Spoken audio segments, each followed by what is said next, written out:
The human fleet had paused its mission right where it was and just seemed to stay put.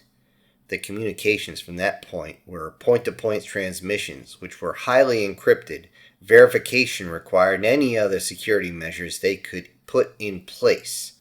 On Earth, everyone watched and waited for seeing what the hell was going on out there. The only information that reached the general public was that the invasion had been halted, not stopped. No additional casualties were rolling in, so everything just kind of stopped. The only thing they could get was the interviews with supply ships that came back and revealed that the fleets were just holding positions where they were. The sentients were more than a little upset that the humans had just stopped. They asked the humans repeatedly about why they had stopped. Why would they not continue? Did the humans lose their aggression, their will to fight, their balls? Eventually, they stopped asking and began to demand that the humans continue the path of sheer genocide. They demand that human fleets bombard the bug planets. That human soldiers should hunt down the queens no matter what. They order the humans to attack the most heavily defended of the bugs' worlds. They order the humans to reply to the sentients' orders only with the compliance of yes, we will obey. There is even a hint of humans having to fight on two fronts if they do not obey like good little lapdogs. Each of these demands is answered with either complete silence or a weapons lock onto their ship. In one particularly dicey incident, a sentient battle group was placed next to a human group of 1 destroyer, 3 frigates, and 2 corvettes. They called out the humans and ordered the humans to alter course to the closest bug world. Though it was a fairly easy target, the human group just kept moving. Eventually, the sentient battle group moved in a way to intercept the human ships, blocking them from leaving. The sentients did outnumber the humans 3-1 and had much larger ships, yet the crews on the sentient ships had no illusions on the power difference between the two forces. As the sentient fleet admiral still demanded compliance, he heard a human voice which reached across his comm array simply say, "Warning shot!" Then suddenly a destroyer fired 1 energy cannon shot that was precisely aimed between 3 of the sentient ships. So close that 2 of the ships actually received a slight scorch mark across their hull, while the third simply saw the ball of energy pass right in front of that open bridge of theirs.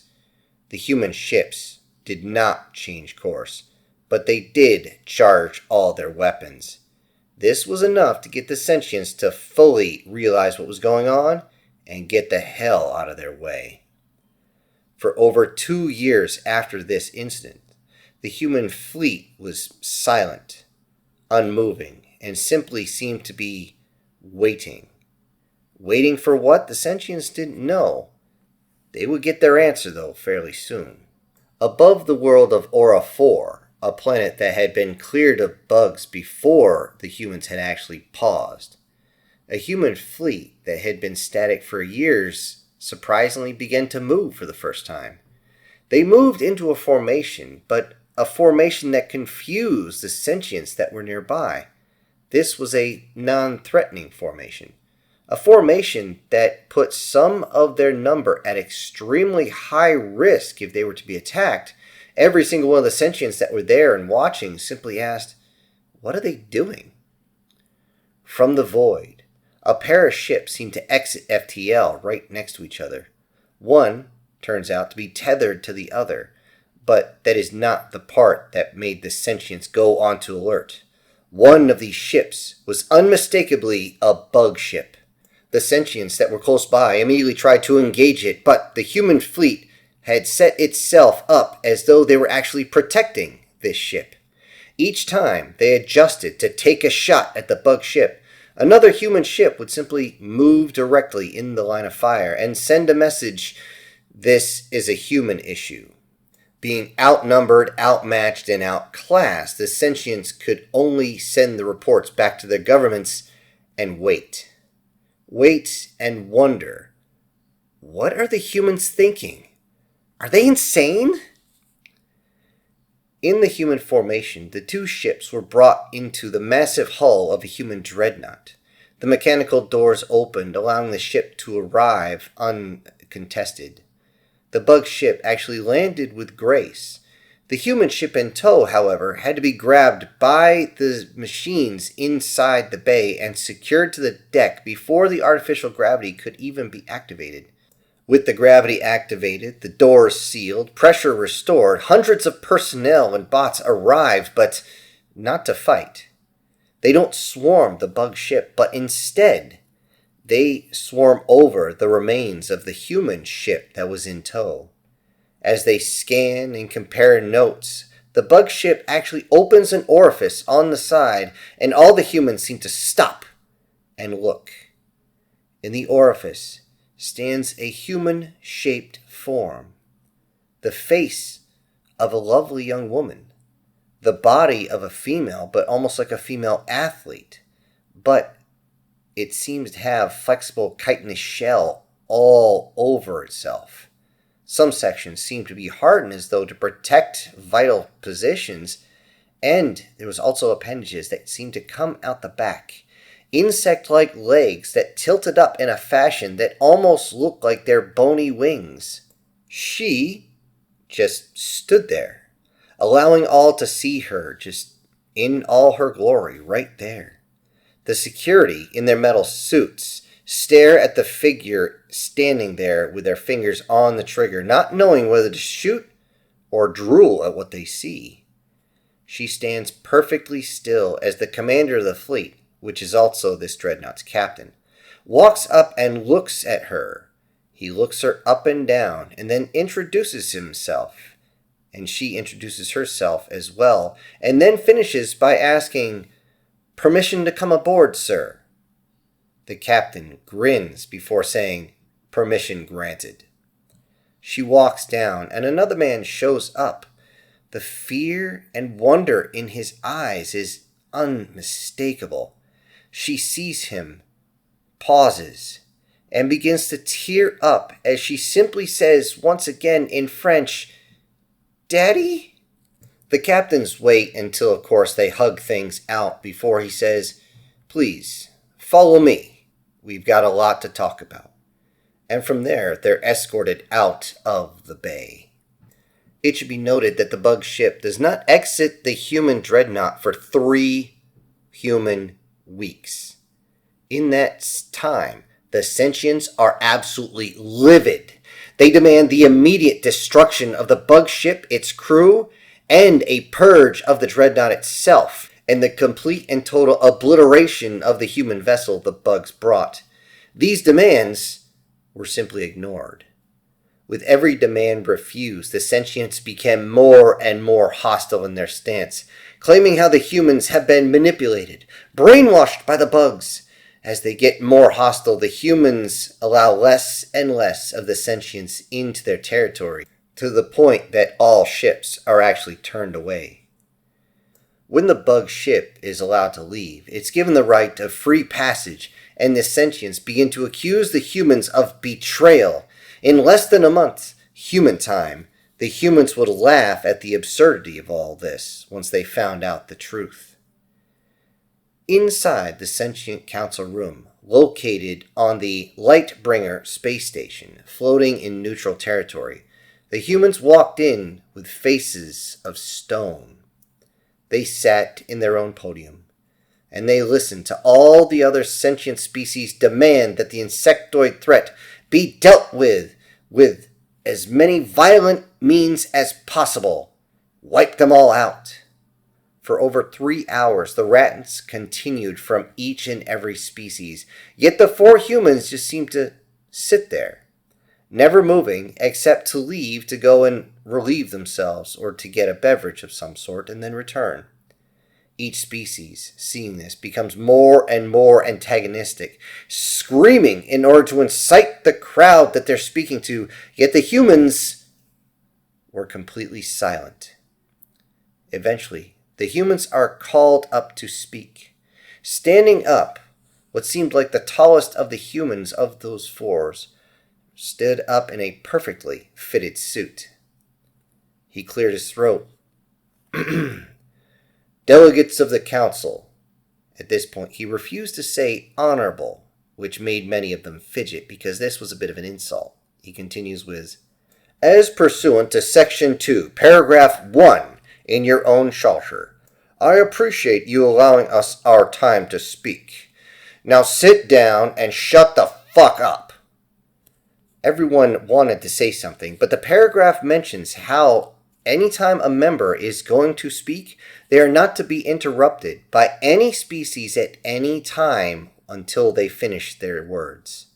The chamber is visibly agitated at the human's words, yet he continues, our meeting with a representative of the insectoid species may be confusing to you all, but not rarely as confusing as it was to us.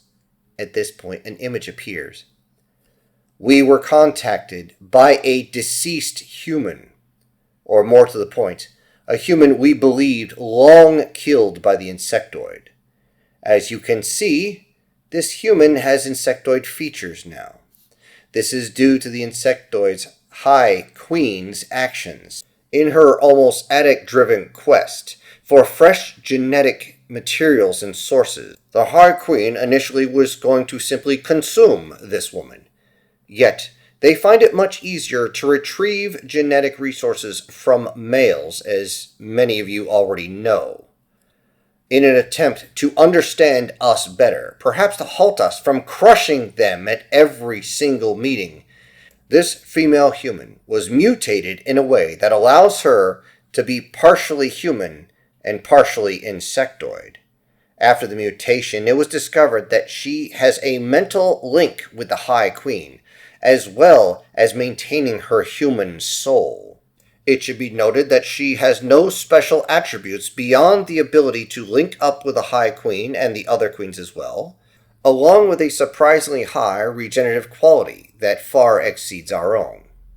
He paused there just to let everybody be able to digest his words. Then he continued.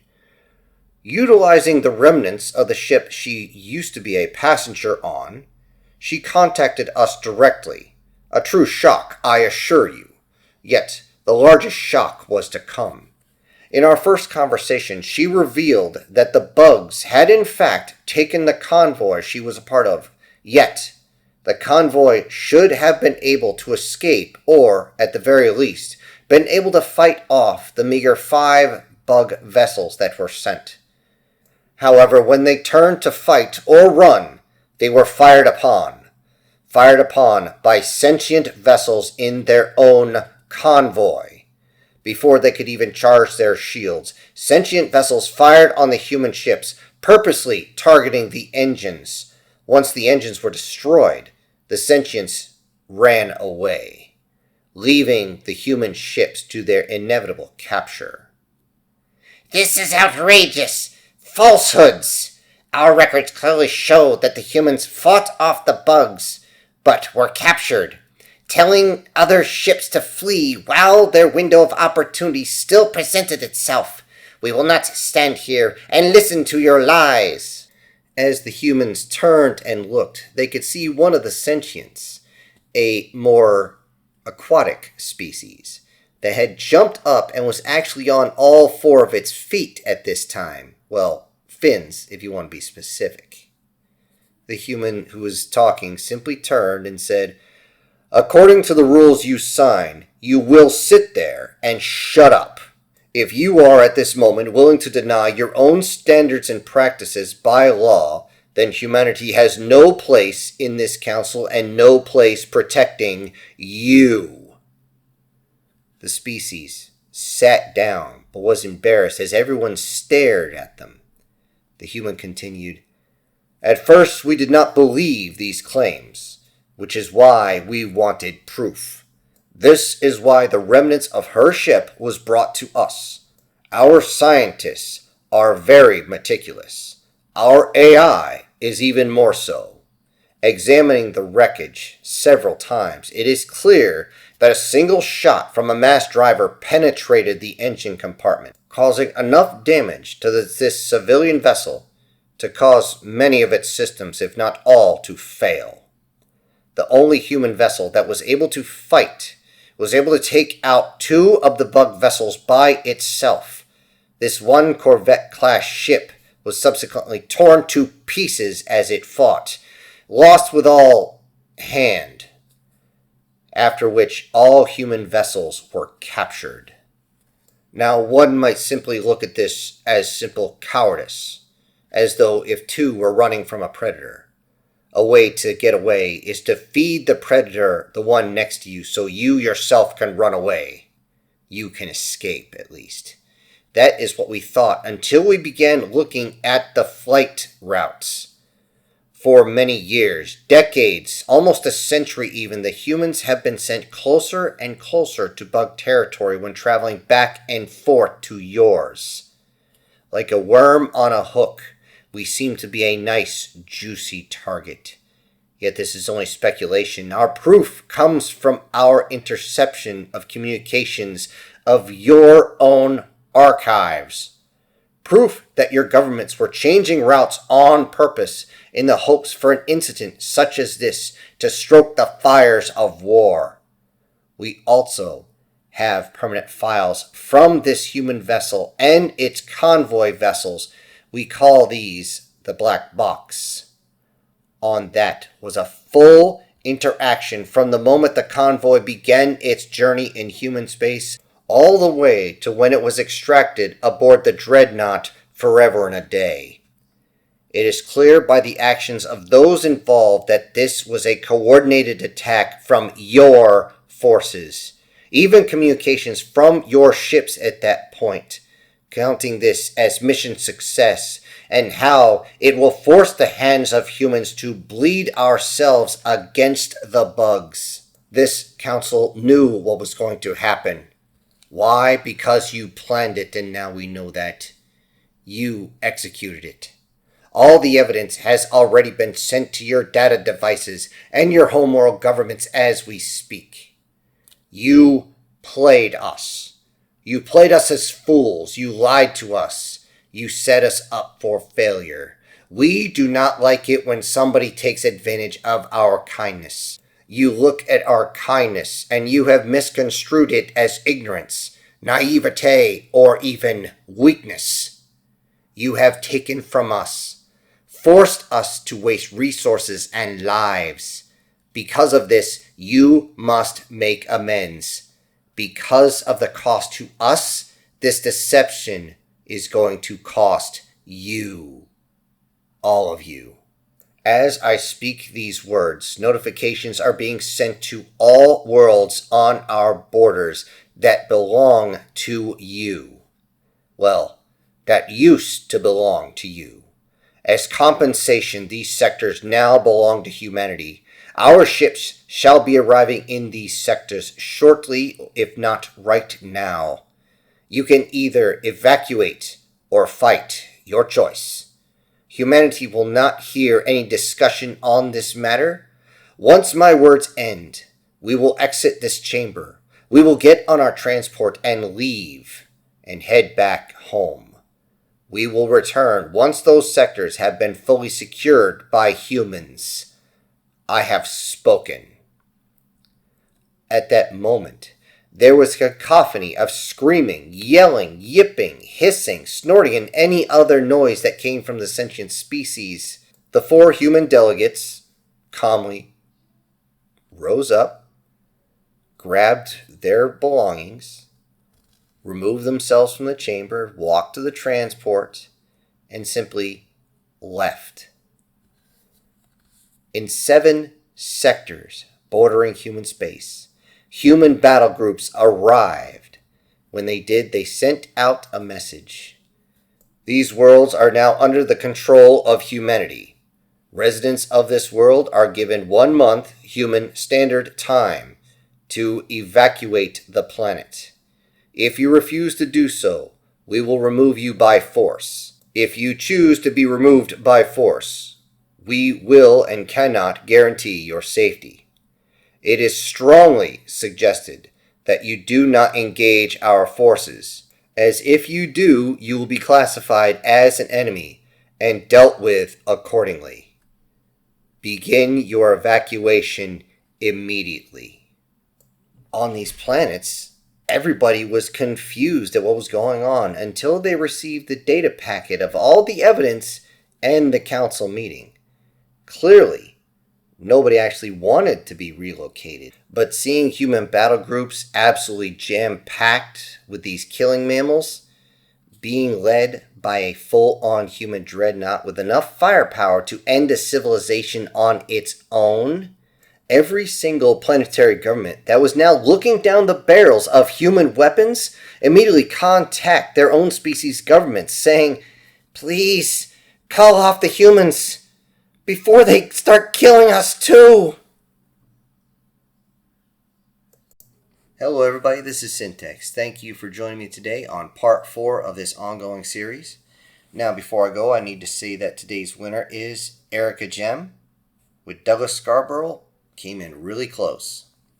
I also need to send out some really special thank yous to the supporters of this channel, and those will be Sir, Prozac and Pancakes, SS Demon, Brian Kemp, MTF Guard, Erica Gem, Joseph Blosh, Guardian Sage, and Julius Boone. Thank you all so much for supporting the channel. Everybody else, I'll see you on the next one. This is Syntax. Ejecting pilot.